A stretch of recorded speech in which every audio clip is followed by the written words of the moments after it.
How you doing? I do. I do.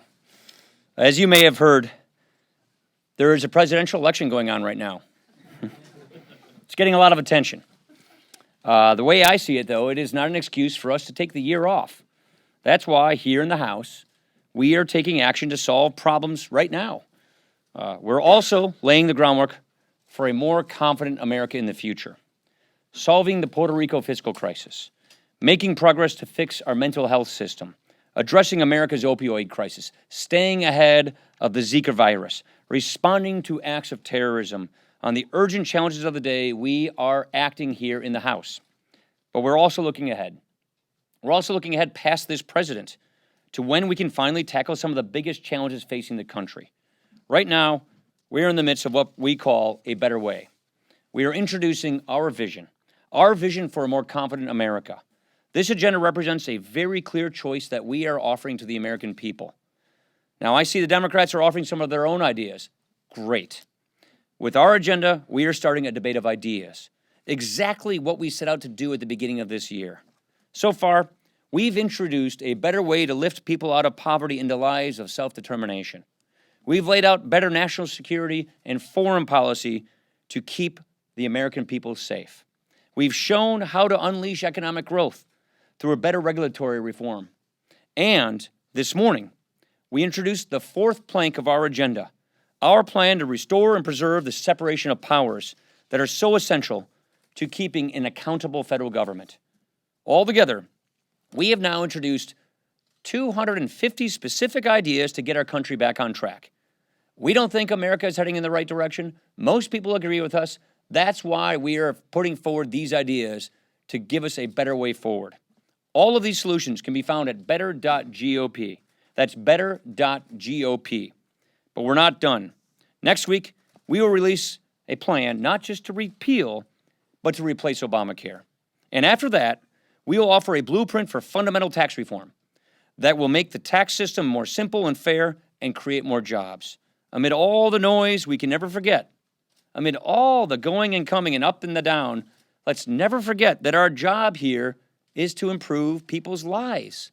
That's why we are here in these jobs sent here by our constituents. That is what a better way is all about. And I look forward to answering all of your questions about it. Mr. Speaker, over on that Senate side, both Democrats and Republicans say that they'd like to pass some kind of legislation to keep people on terrorist watch lists from buying guns. Are you planning to hold a vote on no-fly, no-buy legislation or on legislation to expand background checks? First of all, let's just make sure we keep the victims in our prayers and their families. I want to make sure that we understand the gravity of this moment and the sensitivity. We want to make sure that something like this doesn't happen again. Everybody wants that. But as we look at how to proceed, we also want to make sure that we're not infringing upon people's legitimate constitutional rights. That's important. We also want to make sure that someone who's not supposed to get a gun doesn't get a gun. So we've got to figure out how that works. Take a look at what happens right now with the FBI. If a person is on a terror watch list, the law enforcement is supposed to be notified whether they're trying to buy a gun or not. That's the way it's supposed to work right now. As the FBI director just told us the other day, and I think he said this publicly, if we do this wrong, like the president is proposing, we could actually blow our ongoing terrorist investigations. So we want to get this right so that we don't undermine terrorist investigations. And I would simply say there are other factors in this that need to be dealt with. We just passed this week 53-0 Tim Murphy's mental health bill out of the Commerce Committee. So there's a lot of work to be done on these things, but at the same time, let's make sure that we are not infringing upon a law-abiding citizen's Second Amendment rights. So are you looking at legislation on that Second Amendment rights, curtailing the Second Amendment right of Americans to keep and bear arms, protect this country from Islamic radical Islam? Yeah, that's a good question. So the question is going after the Second Amendment how you stop terrorism? No, that's not how you stop terrorism. We have a bill that's being voted on right now to go after homegrown jihadists. Let's not take our eye off the ball here. This is a person who was radicalized by Islamic radical terrorists. He claimed it was by ISIS. So we need to make sure that we're focusing on the real issue here, which is terrorism. the fact that people are becoming radicalized and committing these horrible acts of terrorism in our country. So not only do we need a better foreign policy, not only do we need a better policy with respect to Iraq and Syria and fighting terrorists and preventing ISIS from expanding and growing, we need to have a better job and a better handle on homegrown jihad and on combating the ideology itself. Again, a week ago, today, we rolled out a 67-point plan for a better national security to address these issues. Speaker Ryan, the bill that you just brought up, Countering Terrorist Radicalization Act, now that authorizes DHS's countering violent extremism training.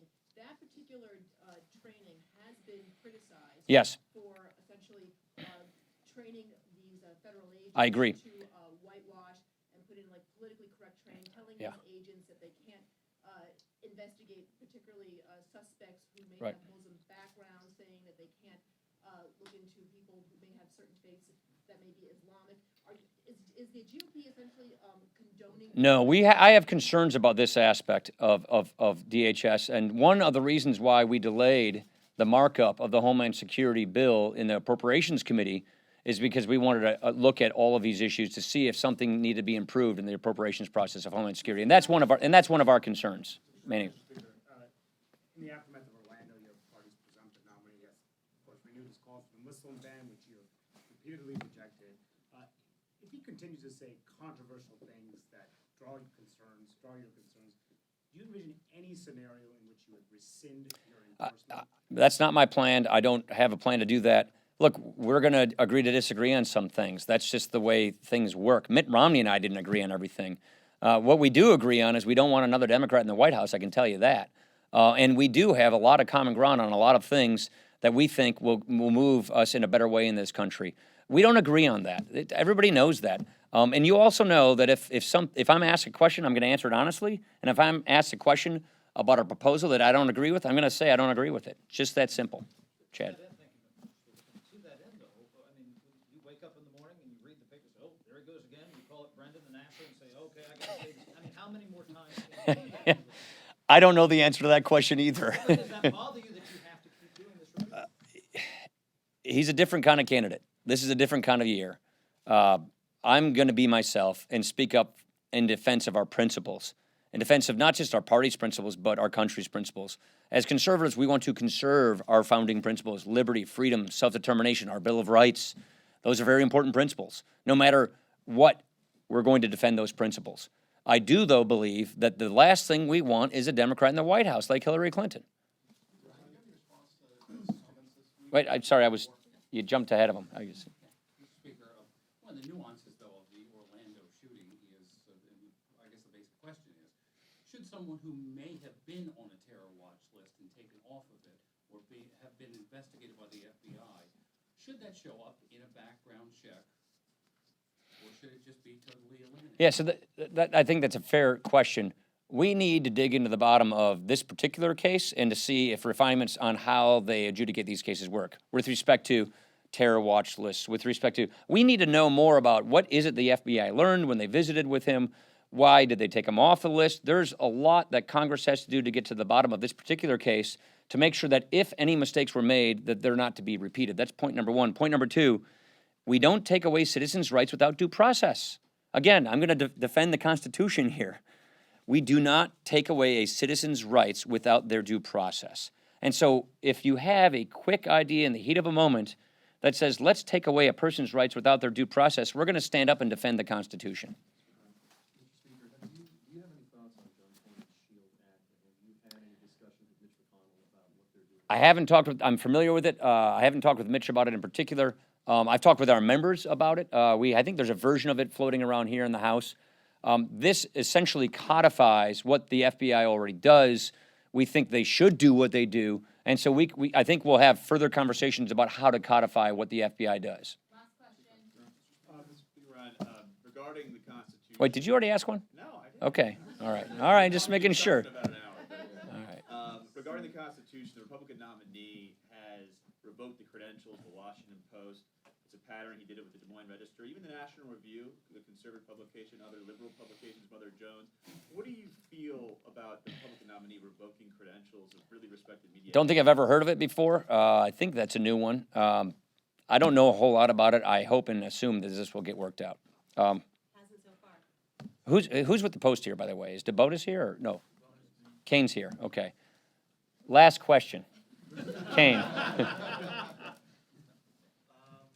Yeah, you're trying to come up with one now, aren't you? Yeah. DeBonis, where's DeBonis? There. What do you? This morning, Mr. Speaker, you rolled out your plan to rein in executive power. Mr. Trump yesterday said this, addressing congressional leaders like yourself. Be quiet, just please be quiet, don't talk. What is your reaction to that? And is this, how do you have any confidence that this is a guy who's gonna have respect for separation of power? You can't make this up sometimes. I'll just say we represent a separate but equal branch of government.